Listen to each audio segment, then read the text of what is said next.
Bonjour, nous vous souhaitons la bienvenue au dernier message de notre série 3 en 1, Dieu le Père, Dieu le Fils et Dieu le Saint-Esprit pendant tout l'été. On a apporté la parole et essayé de vous faire mieux découvrir Dieu le Père, Dieu le Fils et Dieu le Saint-Esprit. Et aujourd'hui, c'est Dieu le Saint-Esprit pour conclure cette série de messages avec une emphase particulière, un thème particulier. N'éteignez pas Dieu le Saint-Esprit.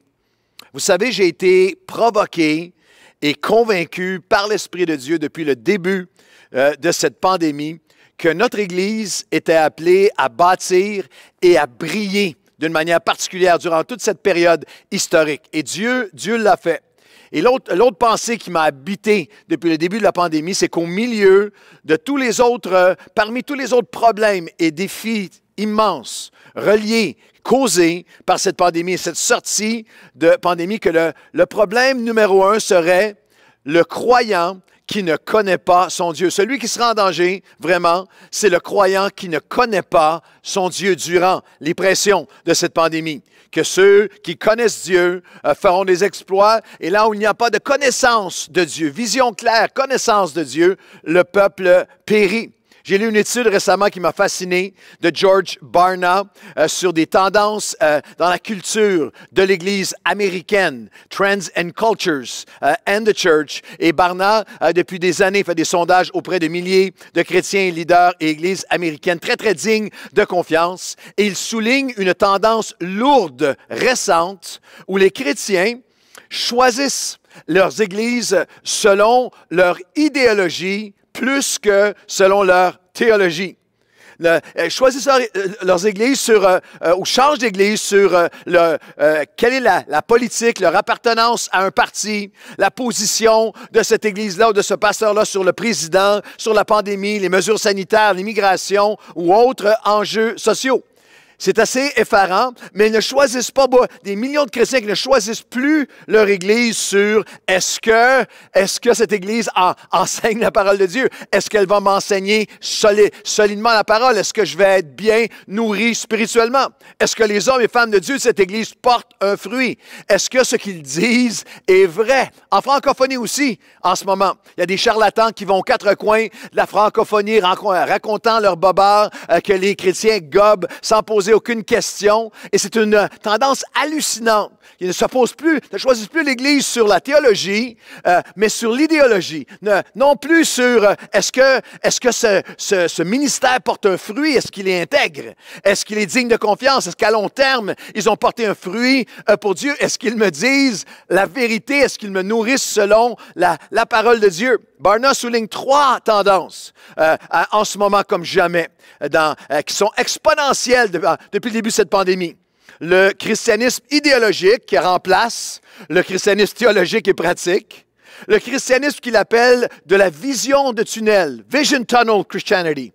Un aspect ou un élément de la foi chrétienne éclipse tous les autres et provoque un déséquilibre, une crise théologique, spirituelle, familiale, relationnelle, avec les amis, avec la famille, dans le couple, une fixation qui produit des divisions et qui éclipse tout le reste. La troisième tendance que Barna souligne, c'est ce qu'il appelle le christianisme où conviction politique et sociale a remplacé la connaissance, la communion, la recherche d'être en communion avec Dieu et avec son peuple. Remplacer la poursuite d'une vie spirituelle biblique actualisée, personnelle, engagée, le royaume de Dieu. Barna utilise ces mots de plus en plus de chrétiens. La cause sociale a remplacé le cœur et la croix.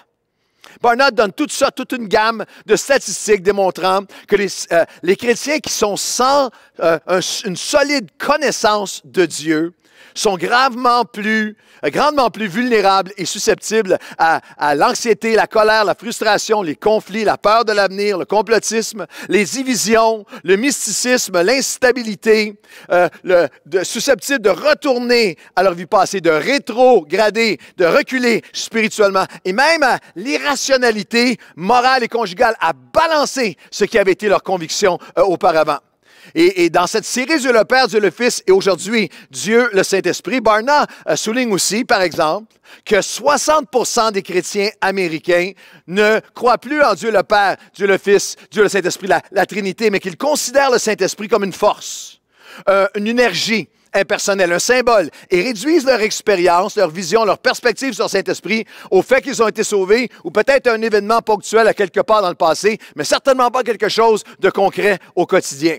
Et nous aussi, dans nos différents sondages que nous avons faits pour cette série, et en passant, merci de répondre si nombreux à nos sondages. Ça nous aide tellement à mieux vous servir, à mieux adresser vos besoins. Mais nous avons eu dramatiquement plus de questions sur Dieu, le Saint-Esprit, que sur Dieu le Père ou sur Dieu le Fils. Des questions comme le fruit de l'Esprit est-il vraiment pour tout le monde?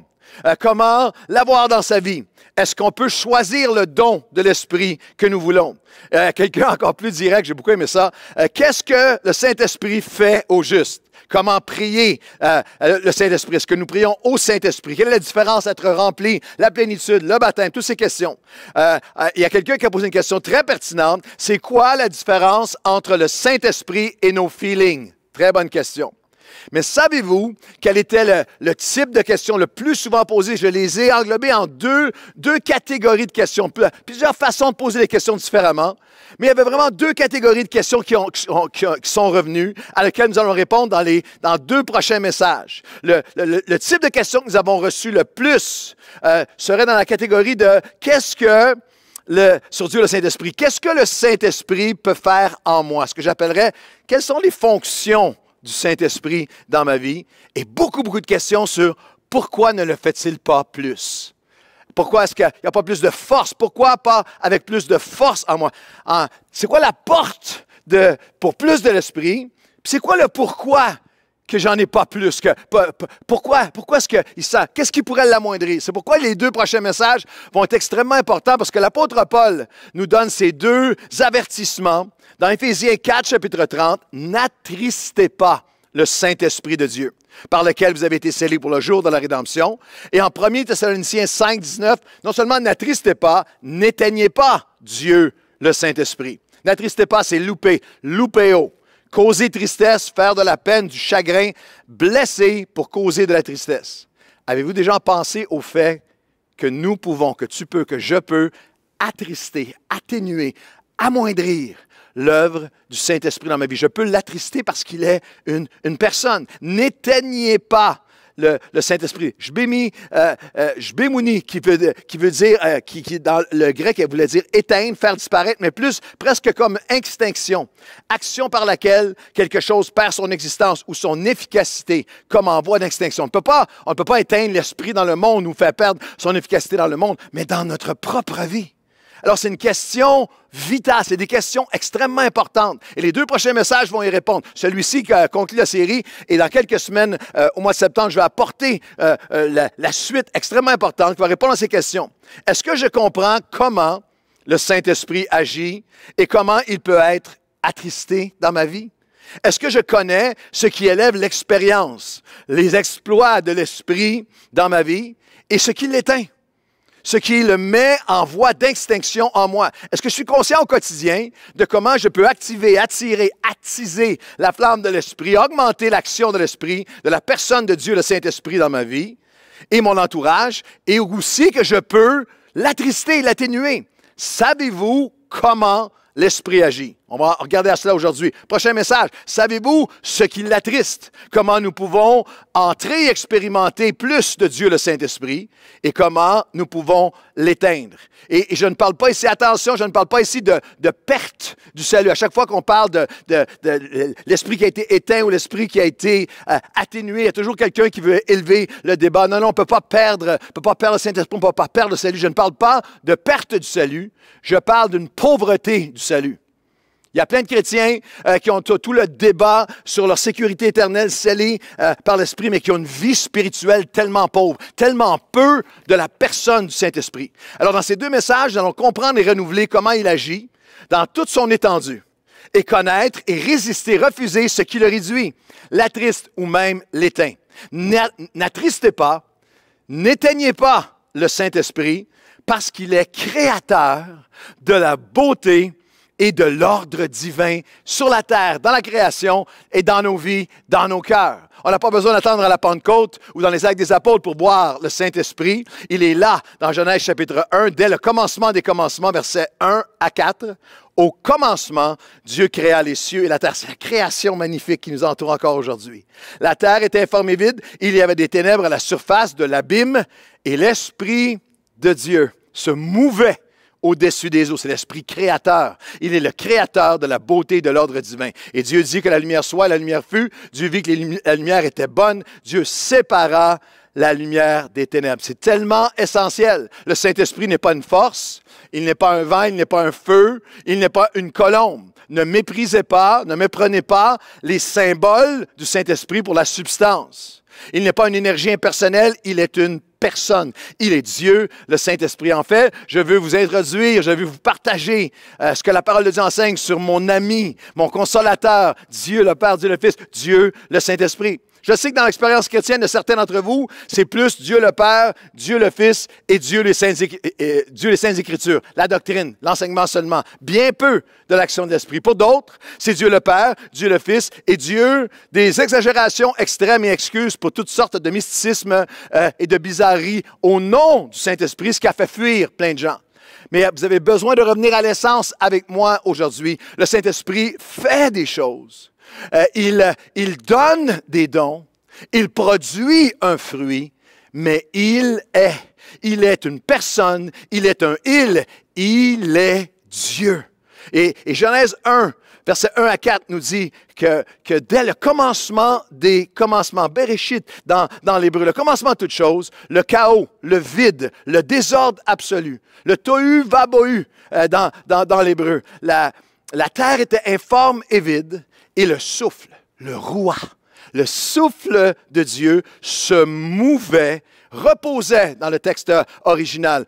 C'est comme l'image d'un mouvement magnifique d'un aigle au-dessus de son bébé qui se mouvoie au-dessus, qui est là en protection au-dessus.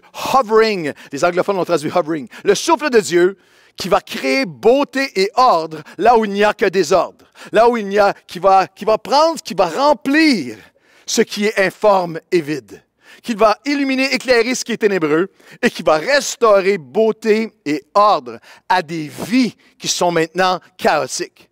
Vous savez, c'est ce que la nature, la création, dans toute sa magnificence, nous rappelle et révèle si puissamment. Il y a un Dieu qui est plus grand que toi.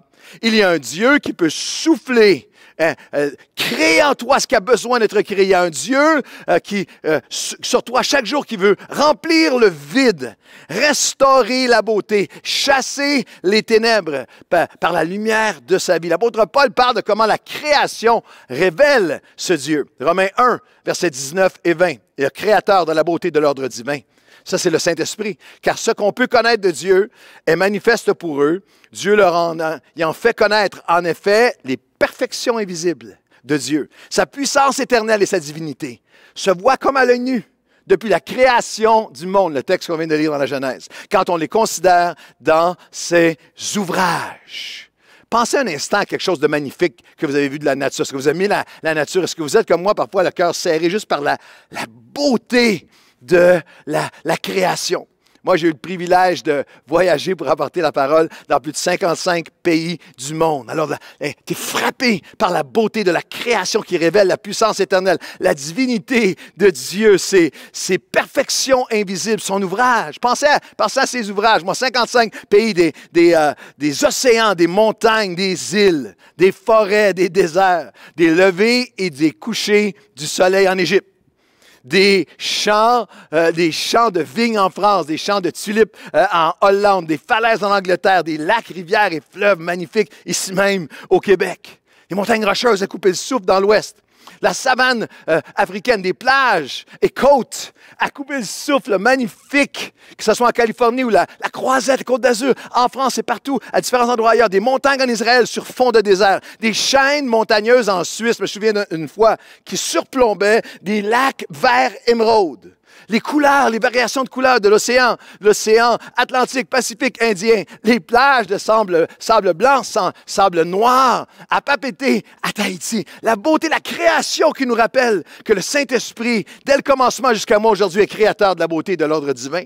J'ai vécu une expérience puissante. Il y a plusieurs années, alors que j'apportais la parole dans une conférence à Katmandou, au Népal. Un endroit où l'idolâtrie des religions et des croyances façonnées par les hommes, des siècles de superstitions, ont ravagé et produit une société qui est étrangère aux perfections de Dieu, étrangère à la puissance éternelle de sa divinité, au Dieu créateur de l'ordre et de la beauté. Ça produit une société idolâtre, mais une société d'une pauvreté abjecte, une société où des centaines de villages n'ont ni eau, ni électricité, ni école, avec violence et avec abus des enfants. C'est une société qui est horriblement appauvrie. Et un jour, alors que j'arrivais vers la fin d'une conférence à travers un contact à l'église qui était un chrétien, j'ai pu aller c'était moins d'une heure, mais 45 minutes, faire un vol d'hélicoptère. Et croyez-moi, c'est à couper le souffle. 8 des 14 plus hauts sommets du monde. Everest, dans l'Himalaya, la neige, le lac de cristal, le soleil. C'est tellement magnifique, mais j'ai vécu une expérience presque spirituelle, pas presque, profondément spirituelle. Parce qu'alors que j'étais là, toute cette beauté de la création, Dieu d'ordre divin. Et alors qu'on redescendait, j'étais saisi par une pensée de prière. J'étais dans ma chambre d'hôtel par la suite. Et alors que je descendais vers toute cette souffrance et cette laideur, j'avais cette pensée, Dieu le Père, Dieu le Fils et Dieu le Saint-Esprit, créateur de la beauté. Tu es le créateur de toute cette beauté et tu veux qu'ils t'invitent dans leur vie pour établir l'ordre, pour établir la lumière, pour établir ton ordre divin. Dieu le Créateur, Dieu le Saint-Esprit veut que tu l'invites chaque jour dans ce qui est sans forme, sans vie en toi. Tu es le plus grand ouvrage de Dieu. L'apôtre Paul dit, on le voit à travers tous ses ouvrages, mais il dit aussi que nous sommes son ouvrage, nous sommes son poéma. Et tu peux dire, Saint-Esprit, viens redonner un sens, viens rétablir un ordre à ma vie sur ce qui est perdu, ce qui a perdu sa beauté en moi. Comme cette beauté dans la nature. Seigneur, cette beauté en moi. Seigneur, ma vie de prière, mon cœur pour toi, ma louange, mes attitudes, mon humeur, mon sourire, mon optimisme, ma gratitude a perdu de sa beauté.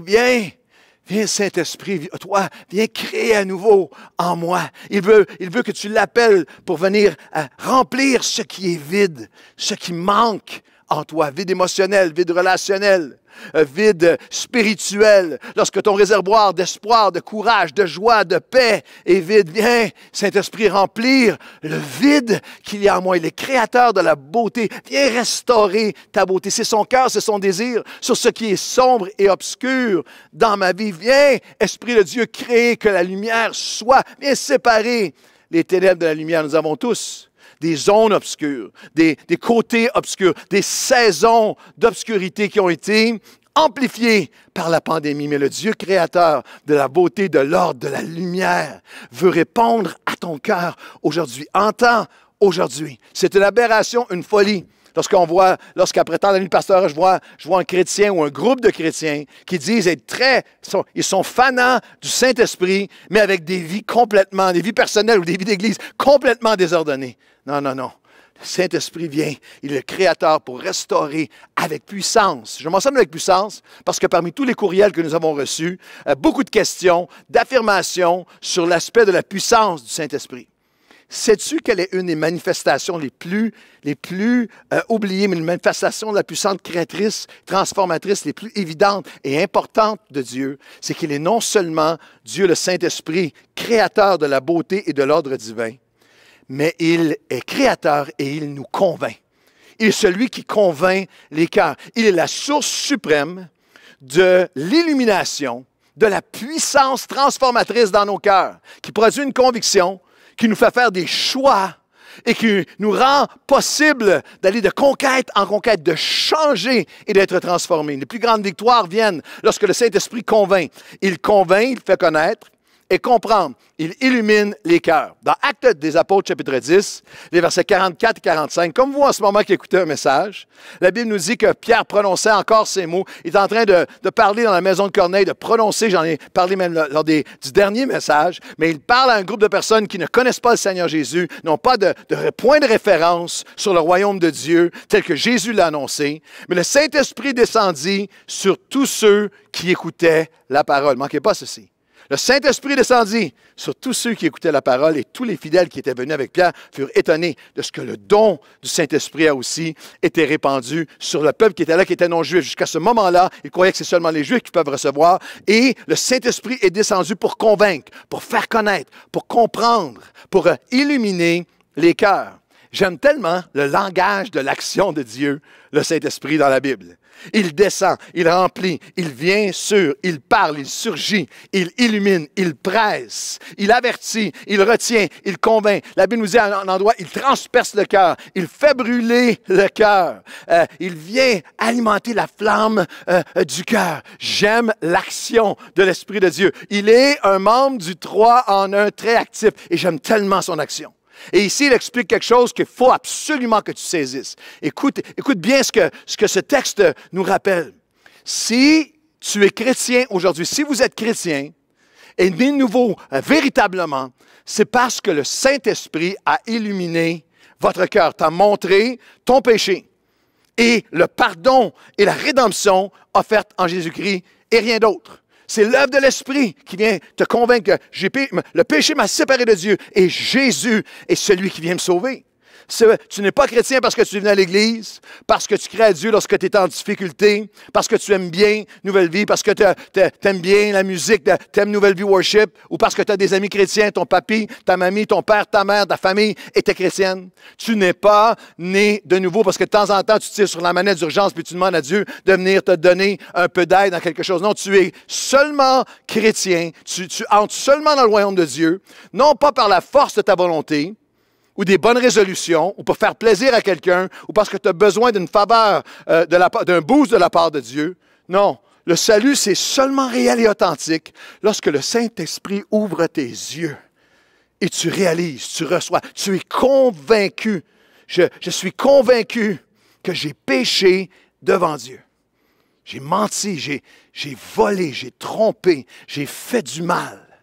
J'ai été égoïste, j'ai été méchant et mon péché j'ai été impur. Mon péché m'a séparé de Dieu, séparé irrémédiablement de Dieu. Mais Jésus a pris tout mon péché. Le Père m'a tellement aimé alors que je le méprisais et le rejetais. Il m'a tellement aimé. Le Saint-Esprit vient me convaincre qu'il a offert son Fils. Le Fils est mort pour toutes mes injustices, ressuscité. Et moi, maintenant, je peux entrer. Je suis convaincu de mon besoin de Dieu. Laisse-moi te le dire de cette façon. Si tu es bloqué, tu dis, écoute, moi je lis la parole de Dieu, je ne comprends rien, je ne vois rien, j'écoute la prédication, c'est comme si j'en retire rien, c'est comme si le livre est fermé pour moi. Demande au Saint-Esprit de t'éclairer. Demande, Esprit de Dieu, viens me conduire dans toute la vérité. La lettre tue, mais ton esprit, tu peux me donner la vie. Viens donner vie à ce message. Viens me convaincre, viens me faire connaître, viens me faire comprendre. Jean chapitre 16, 7 à 11, Jésus l'explique de cette façon. Cependant, je vous dis la vérité, vous êtes avantageux, il dit à ses disciples, c'est avantageux que je m'en aille. Si je ne m'en vais pas, le Consolateur ne viendra pas vers vous, le Saint-Esprit. Mais si je m'en vais, je vous l'enverrai. Et quand il sera venu, il convaincra le monde en ce qui concerne le péché, la justice et le jugement. En ce qui concerne le péché, parce qu'il ne croit pas en moi. La justice, parce que je m'en vais au Père. Le jugement, parce que le prince de ce monde est jugé. Si ta Trinité, c'est seulement Dieu le Père, Dieu le Fils et Dieu les Écritures, la doctrine et les débats doctrinaux et la connaissance, tu es en danger. Parce qu'il y a seulement le Saint-Esprit qui peut te faire comprendre, connaître. Tu peux connaître plein de versets, mais c'est seulement l'Esprit de Dieu qui peut façonner ton cœur, qui peut te convaincre. C'est le Saint-Esprit qui nous convainc, qui fait que nous croyons, que nous sommes convaincus, que nous pouvons changer de conquête en conquête. Laissez Jésus vous l'expliquer le plus clairement possible. Il vous convaincra. La conviction est une reconnaissance profonde. C'est ce que l'Esprit de Dieu fait en nous, dans l'âme, dans l'esprit, la volonté. Plus d'excuses, plus de fuite, plus de remettre à plus tard, de blâme, de justification, de rationalisation, de résignation. Non, je suis convaincu. j'ai besoin de changer, j'ai péché contre Dieu et j'ai besoin du Saint-Esprit. Le Saint-Esprit me convainc que j'ai besoin de Jésus. C'est lui seul qui peut m'aider. Il convainc de péché, qui veut dire manquer la cible, traverser la ligne, aller plus loin, tomber, être séparé de Dieu. Là, il convainc, c'est un sens moral, intime, une réalisation dans la conscience. Le mot grec peut être traduit par « il reprend », « il te reprend ». Tu penses que tu n'as pas besoin de Dieu, il te reprend. Au plus profond de ton être, tu réalises, j'ai péché, j'ai besoin d'être pardonné. Il nous convainc de pécher parce qu'il ne croit pas en moi. C'est le premier pas du pécheur vers son renouvellement moral. La plus accablante démonstration du péché en l'homme, en nous, dans notre endurcissement contre Dieu, dans notre révolte, consiste à rejeter Jésus qui fut sur la terre l'incarnation vivante de la sainteté et de l'amour de Dieu. Est-ce qu'aujourd'hui, tu continues à laisser accès à l'Esprit de Dieu de te convaincre de ton besoin? Est-ce que tu es fermé ou ouvert? Est-ce que tu t'endurcis? Il nous convainc de justice parce que je vais vers le Père. Jésus était le seul juste, tout son péché. Il a été condamné à la croix comme si le mal triomphait du bien, mais par sa résurrection, il est maintenant élevé à la droite de Dieu et sa justice, sa perfection à lui nous est donnée, nous est imputée. Le Saint-Esprit me convainc maintenant que quel que soit ce que j'ai fait, passé, présent et futur, ça a été mis sur Christ. Et maintenant, je viens à lui à chaque jour, je me trouve en lui. Et toute sa justice qui m'est communiquée. L'Esprit de Dieu, il nous convainc de péché, de justice et de jugement. Jésus explique pourquoi. Parce que le prince de ce monde est déjà jugé. L'Esprit de Dieu nous rappelle, nous convainc. Ça change comment tu vas vivre ta vie. De convaincre nos âmes, l'ennemi de nos âmes est déjà jugé par l'œuvre de rédemption accomplie par Jésus. La domination de l'ennemi peut et va être brisée dans chaque sphère de nos vies. C'est ce que le Saint-Esprit nous communique et nous convainc. Jusqu'au jour où son influence sera liée à jamais. Chaque pécheur arraché aux griffes des ténèbres est un monument convaincu par l'Esprit du pardon en Jésus et le monument de la condamnation de celui qui s'appelait le prince des ténèbres et que maintenant, le prince de ce monde, qui est maintenant vaincu par le prince de paix. Le Saint-Esprit me convainc que quelles que soient les dépendances ou ce que j'avais dans mon passé qui me liait ou même dans mon présent, l'Esprit de Dieu me convainc que Jésus brise les liens de l'ennemi. Il convainc, il fait connaître. Tu peux seulement connaître si tu laisses l'œuvre de conviction faire son œuvre en toi. Jésus le dit de cette façon dans Jean 16, 12 à 15. J'ai encore beaucoup de choses à vous dire, mais vous ne pouvez pas les porter maintenant. Quand le Consolateur sera venu, l'Esprit de vérité, il vous conduira dans toute la vérité. Car il ne parlera pas de lui-même, mais il dira tout ce qu'il aura entendu. Il vous annoncera les choses à venir. Il me glorifiera parce qu'il prendra de ce qui est à moi et vous l'annoncera. Tout ce que le Père a est à moi, dit Jésus. C'est pourquoi j'ai dit qu'il prend de ce qui est à moi et qu'il vous l'annoncera. Wow!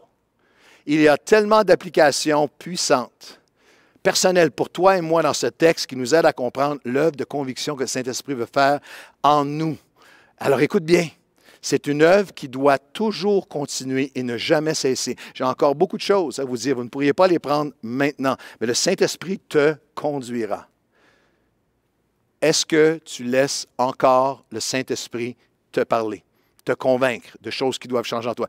C'était quand la dernière fois que tu as laissé l'Esprit de Dieu, que l'Esprit de Dieu a mis quelque chose, mis son doigt sur quelque chose dans ta vie? Pour chaque saison de nos vies, l'Esprit de Dieu veut continuer à nous convaincre dans les choses publiques et personnelles, dans nos paroles, nos attitudes, nos actions, convaincre dans nos priorités, convaincre dans nos convictions, nos opinions, nos réactions, nos émotions. Saint-Esprit veut nous convaincre à partir du moment où on est ado, à partir, tu es un jeune milléniaux occupé, ou tu es un chrétien de longue date, ou tu es pré-retraite, tu es à la retraite. En ce moment, le Saint-Esprit veut te convaincre des désirs, des plans, de la volonté de Dieu pour ta vie. C'est une œuvre qui ne doit jamais cesser. C'est une œuvre de conviction qui doit toujours continuer. C'est une œuvre qu'il veut toujours rendre plus complète.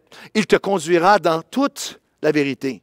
Bien sûr que la vérité de Jésus, elle est immuable, elle est inchangeable, mais elle doit être insufflée, elle doit être incarnée par un cœur qui répond oui à chaque jour à l'invitation de l'Esprit. Je veux te conduire aujourd'hui dans plus de ma vérité, dans plus de moi. Est-ce que ta foi évolue encore? Est-ce que tu grandis? Est-ce qu'il y a encore des choses que l'Esprit de Dieu peut te donner plus de sa vérité? C'est une œuvre qui doit continuer, jamais cesser. C'est une œuvre que Dieu veut rendre toujours plus complète à l'image de son Fils. C'est une œuvre par le Saint-Esprit qui nous ramène à Christ.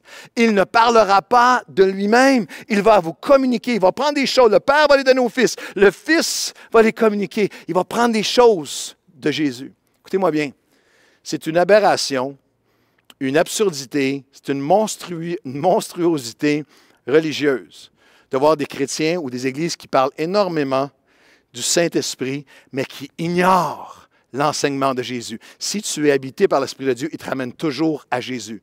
Il y a dans certains cercles où c'est seulement de manière déséquilibrée, Saint-Esprit, et où on s'est éloigné de la passion de Jésus, les principes de Jésus, l'amour de Jésus. Celui qui dit être rempli de l'Esprit et méprise l'Église, attaque l'Église, ou rempli de l'Esprit mais n'a aucune passion pour les âmes, aucune passion pour les pauvres. Si l'Esprit duquel tu es rempli ne te ramène pas au cœur, à l'amour de Jésus pour Dieu et pour les hommes et pour son épouse, je ne sais pas de quel esprit tu es rempli, mais ce n'est pas de l'Esprit de Dieu. C'est une œuvre non seulement où il nous convainc, mais il nous donne courage de croire à sa capacité sans limite de nous changer. Il vous annoncera les choses à venir. Pas seulement les choses à venir dans le monde. Le Saint-Esprit veut t'annoncer, te rappeler, te renouveler dans les choses à venir en toi, pas seulement dans le monde, en moi. Il a des choses à venir pour moi. Il est créateur de la beauté et de l'ordre divin. Il convainc, fait connaître et comprendre. Il illumine les cœurs. Et il nous communique des capacités au-delà des nôtres, des capacités surnaturelles, pouvoir, habilité, force surnaturelle. Jean chapitre 14, versets 15 à 18. Si vous m'aimez, vous gardez mes commandements. Vous garderez mes commandements. Et moi, je prierai le Père, il vous donnera un autre consolateur, afin qu'il demeure éternellement avec vous. Qui? L'Esprit. Dieu, le Saint-Esprit, l'Esprit de vérité, que le monde ne peut pas recevoir parce qu'il ne voit point, il ne le connaît pas. Mais vous, vous le connaissez, car il demeure avec vous, il sera en vous. Je ne vous laisserai pas orphelin. J'ai vraiment été puissamment, profondément percuté par cette phrase que j'ai pourtant lue depuis des années. Je ne vous laisserai pas orphelin. Est-ce que je peux vous poser une question? Est-ce que vous vous êtes déjà senti orphelin, sans ressources? On peut avoir une famille, des amis, être entouré de gens et se sentir orphelin, sans ressources, laissé à nous-mêmes, abandonné. Un passé qui est trouble, un futur qui est incertain.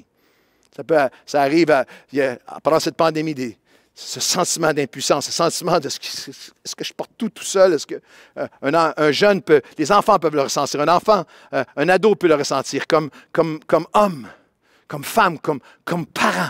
Il faut que face à la pandémie, face à la maladie, face simplement à ce que j'appelle la lourdeur de la vie, les défis de la vie, les pressions partout autour de nous. Il faut que j'assure, il faut que j'assume, il faut que je prenne la responsabilité, il faut que je porte. Est-ce qu'il y a quelqu'un qui peut m'aider? Je ne veux pas l'avouer, je fais de mon mieux à avoir le meilleur masque possible, mais je me sens orphelin. Je salue ce jeune papa qui m'a envoyé un courriel suite à un message récemment, me dit ça m'a beaucoup encouragé parce qu'on avait déjà un enfant, mon épouse et moi. J'ai une couple de nouvelles vies. On a eu un enfant et après, on vient d'avoir 2 jumeaux. L'accouchement était hyper difficile. Mon épouse s'en relève difficilement. Ça a été très dur. Puis il me dit, pasteur, il dit, je le cite, il dit, je ne me sens pas équipé, je ne me sens pas outillé. Un jeune papa de jumeaux qui a écrit, pourtant, on a lu tous les livres là-dessus. Tous les livres chrétiens. Mais littéralement, c'est savoureux. Mais mes gars ne réagissent pas comme les livres chrétiens disent qu'ils devraient réagir. Bienvenue à l'expérience humaine. Bienvenue à l'expérience de père et de mère. Mais tu n'es pas orphelin. Tu n'es pas seul. Le Saint-Esprit peut t'aider, te porter. Jésus dit, tu n'as pas à tout savoir, tout régler, tout soigner, tout porter, tout assumer, tout décider. Je pense aux hommes, je pense aux femmes de notre Église, quel que soit leur âge. Je pense à la maman monoparentale. Je pense à la jeune femme célibataire qui porte toute cette solitude pendant la pandémie, à essayer de tout porter en même temps. Je pense vraiment que nous vivons une époque qui est tellement, tellement pressurisante pour les femmes. Je sais que quelqu'un va dire, comment est-ce que tu pourrais savoir? Je comprends. Question pertinente. Mais je réfléchis, je suis bouleversé à observer, à voir et à comprendre et à réaliser. Par exemple, avec tout le mouvement MeToo et tellement de femmes, plus que plusieurs d'entre nous n'auraient jamais pu imaginer, qui ont été exploitées, abîmées, abusées, violées, harcelées, diminuées, portent un secret, portent une souffrance. Il y a des pressions sur les femmes en 2021. Il faut que je sois assez forte, mais libre. Je suis responsable. Il faut que je porte. J'ai le travail. Mon conjoint, le mariage, il faut que ça fonctionne. Ou le célibat, ou le divorce que j'ai traversé. La famille, mon passé, les enfants, ma carrière, les attentes, les pressions. Alors que Instagram vous rappelle et vous fait faussement ressentir avec tout, comme si vous étiez jamais assez. Toujours une comparaison. Tu n'es jamais assez. Tu es moins que, en comparaison, pas assez mince, pas assez belle, pas assez bonne mère, pas assez bonne épouse, pas assez accomplie, pas assez tenant ma maison, pas assez de likes, pas assez d'amitié, pas assez spirituel, pas assez. Tu n'es pas orpheline. Tu n'es pas seul. Le Saint-Esprit est là pour t'aider. Dieu peut venir te donner sagesse et grâce et paix et force. Recevoir une puissance. Acte 1:8. Le Saint-Esprit survenant sur vous. Le Saint-Esprit qui survient sur vous, non seulement lorsqu'on lit Acte 1:8 à Jérusalem et en Judée, Samarie et extrémité de la terre, ce n'est pas seulement une stratégie démographique pour l'implantation d'Église, comme j'ai enseigné dimanche dernier. Non, c'est plus personnel que ça. Une puissance de Saint-Esprit survenant sur toi à Jérusalem qui était le lieu de leur pire défaite. L'endroit où tu ne veux pas parler, la souffrance que tu ne veux pas mentionner, la chose que personne ne sait, à l'endroit des pires peurs et pertes, Dieu leur a donné une Pentecôte. Dieu le Saint-Esprit dit, laisse-moi venir à l'endroit, à ton Jérusalem, Samarie. Et c'était le lieu de la découverte, je l'ai expliqué la semaine dernière, où Dieu fait infiniment au-delà de ce que je pensais, me donne une capacité de paix, de joie, de patience, de douceur, de force que je n'aurais jamais imaginé pour accomplir ma destinée. Les extrémités de la terre, infiniment au-delà de quoi que ce soit qu'ils auraient pu imaginer. Le Saint-Esprit veut t'amener plus loin, plus profondément. Il veut littéralement que nous devenions son temple, le temple de son esprit. Dernière pensée, dernier verset. Il nous communique des capacités au-delà des nôtres. 1 Corinthiens 6, 19 et 20. Ne savez-vous pas que votre corps est le temple du Saint-Esprit qui est en vous? Vous avez reçu de Dieu et que vous ne vous appartenez point à vous-même, car vous avez été rachetés à grand prix. Glorifiez donc Dieu dans votre corps et dans votre esprit qui appartiennent à Dieu.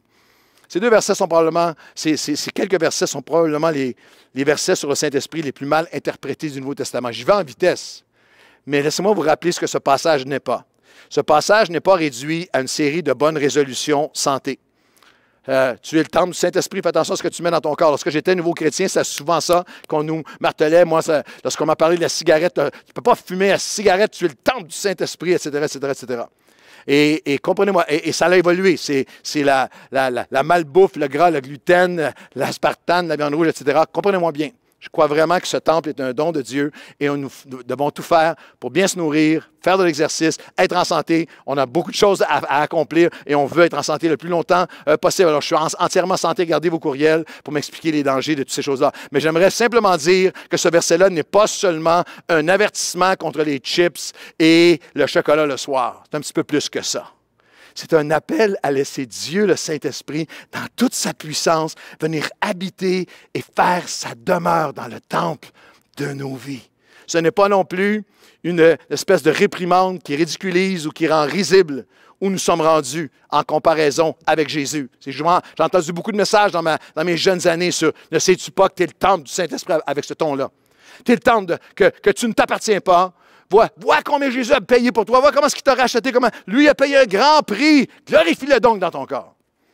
C'est une question, tout cela est vrai, c'est souvent une question de ton, d'intention, mais plus important, de compréhension.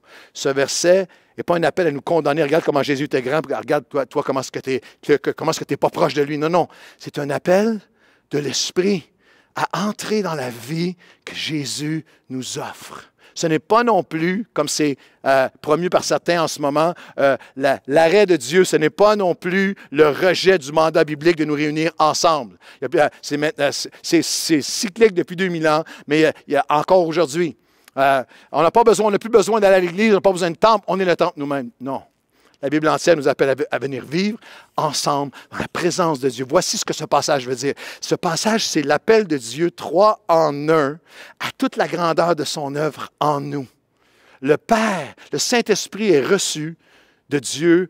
Dieu, le Saint-Esprit, est reçu de Dieu le Père par le sacrifice et la rédemption offerte par Dieu le Fils. C'est toute l'appartenance à Dieu le Père et le Fils. L'amour de Dieu qui est dans mon cœur. Je suis le temple du Saint-Esprit. Il habite en moi. Rien ne me sépare de son amour maintenant. Voyez quel amour le Père nous a témoigné. Nous sommes maintenant appelés enfants de Dieu. L'amour de Dieu répandu dans mon cœur par le Saint-Esprit. C'est par l'Esprit que nous disons « Abba, Papa ». Il n'y a plus rien qui peut me séparer de toi. J'appartiens à Dieu. Je suis libre, mais je suis aimé inconditionnellement. C'est l'accès à laisser Dieu entrer par l'Esprit dans le temple de nos vies. C'est l'approche de Dieu où le ciel et la terre se rencontrent. Dans l'Ancien Testament, dans le tabernacle et dans la tente de Moïse, alors que le sacrifice est offert pour l'expiation du péché du peuple. Un seul homme qui y va et l'Esprit de Dieu qui descend, la présence de Dieu qui descend. Dans le temple de Salomon, sacrifices sont offerts. Un homme seulement qui y va une fois par année. Mais à la croix de Jésus, le voile, Dieu le Père déchire le voile. Dieu le Fils s'offre en sacrifice une fois pour toutes. Et Dieu le Saint-Esprit le ressuscite des morts. Et maintenant, nos vies, nos cœurs deviennent le temple où le ciel et la terre se rencontrent. Où nous pouvons être remplis de l'Esprit de Dieu. C'est l'autorité et l'action de l'Esprit et la présence de Dieu dans nos vies personnelles, mais aussi dans l'ensemble, dans l'Église. Est-ce que vous imaginez ce qui prendrait place si à chaque fois que vous asseyez devant une nouvelle vie chez vous, ou à chaque fois qu'on vient, vous venez à l'Église, vous venez avec un sens de « nous venons maintenant, nous sommes le temple, Dieu, le Saint-Esprit habite en moi ». Mais je viens maintenant dans sa maison et ensemble, nous sommes maintenant, le voile est déchiré, nous venons dans sa présence et maintenant le ciel rencontre la terre et le surnaturel peut prendre place dans ma vie. Est-ce que je peux vous conduire à une prière alors qu'on arrive à la fin de ce message? Je la prie avec vous de tout mon cœur. Dieu le Père, Dieu le Fils, Dieu le Saint-Esprit, je viens à toi, nous venons à toi. Seigneur, alors que nous allons dans le prochain message apprendre comment nous pouvons t'avoir attristé, comment nous pouvons t'avoir éteint. Nous te demandons pardon, Père, Fils et Saint-Esprit, et nous ouvrons nos vies aujourd'hui. Nous te demandons, Père, viens, Saint-Esprit, viens être le Créateur de la beauté, ce qui a perdu sa beauté dans mon cœur, dans ma vie, dans mon couple, dans ma famille. Viens restaurer la beauté, l'ordre divin. Viens combler les vides de chacun qui voit ce message. Viens, Seigneur, alors que nous appelons à toi. Viens, Seigneur, me restaurer l'ordre divin, la beauté. Viens créer en nous. Dieu, le Saint-Esprit, viens me convaincre à nouveau. Si je suis resté fermé ici maintenant, il y a longtemps que tu ne m'as pas convaincu, que je ne t'ai pas laissé changer, parler à mon cœur, viens me convaincre à nouveau. Viens convaincre, viens faire ton œuvre de conviction dans mon cœur sur ce qui doit changer en moi aujourd'hui. Révélation qui m'amènera à la repentance et qui m'amènera encore plus de révélation. Si j'ai arrêté de changer, arrêté de t'écouter, je reviens à toi aujourd'hui. Et Seigneur, merci que tu ne nous as pas laissés orphelins. Parfois, nous nous sentons orphelins. Parfois, je me sens sans ressources. Je ne sais pas, j'ai trop à porter, j'ai trop à assumer, je ne sais pas comment. Mais je ne suis pas orphelin et aucun de ceux qui se joignent à moi aujourd'hui n'est orphelin. Je ne vous laisserai pas orphelin. Tu nous envoies le Saint-Esprit. Et nous sommes le temple. Nous venons à ton temple ensemble. Mais où que nous soyons à chaque jour, nous sommes le temple. Tu viens habiter en nous et le ciel vient nous rencontrer là où nous sommes. Alors Seigneur Jésus, viens nous remplir à nouveau. Dieu le Père, Dieu le Fils, viens nous remplir. Dieu le Saint-Esprit. Au nom de Jésus. Amen et Amen.